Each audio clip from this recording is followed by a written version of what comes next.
तर सरकारसुद्धा उलथवेन. मनोज जरांगेंची थेट धमकी. म्हणाले, मुंबईत येणार म्हणजे येणारच. मराठा समाजाला आरक्षण मिळावं यासाठी मराठा नेते मनोज जरांगे पाटील यांनी एल्गार पुकारलेला आहे.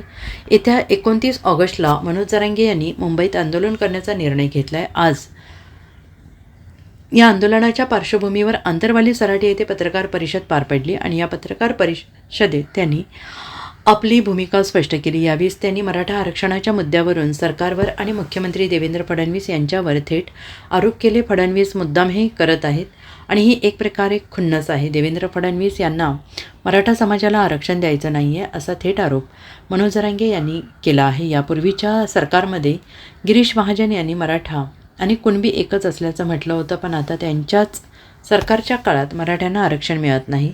एक घर एक गाडी 27 तारखेला निघालीच पाहिजे. मोठ्या संख्येनं मराठा समाजाचे मुंबईकडे निघण्याचे आहे.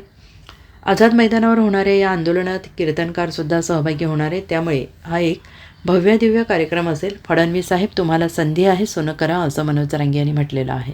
मराठा समाजाच्या ज्या मागण्या आहेत त्या मागण्या पूर्ण त्याची अंमलबजावणी घेणार आहेत. सोडत नाहीत. आता खोटं नाटं बोलायचं आणि जिरायचं, खोटारडेपणाची वागणूक द्यायची मराठ्याला आणि पुन्हा स्वतःतले शहाणा असं दाखवायचं, ते सहन नाही होत मराठ्यांना.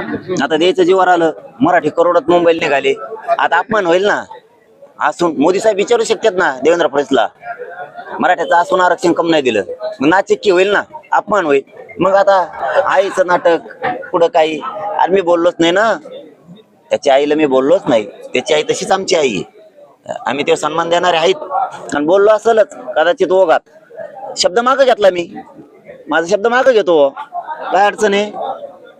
इतकं करून सुद्धा आमच्या आई बहिणी डोके फुटले. तवा तू तर पोलिस कोण बोलला, आमच्या आई कोण नाही बोलला. किती फरक करतो तू. आमच्या आई बहिणीत मराठ्याच्या त्या, म्हणजे मराठ्याला द्यायचं जीवावर आलं आरक्षण त्याला, म्हणून आता आईच्या नावाखाली करायचं. आता तर लय मराठी येणार आहे. आता मराठा सांगतो, आता तर मुंबईत चलाच, याला आरक्षण द्यायचं जीवावर आलंय.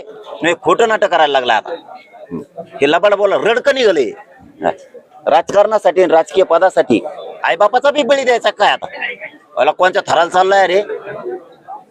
Bureau report, SBN Marathi, Jalna.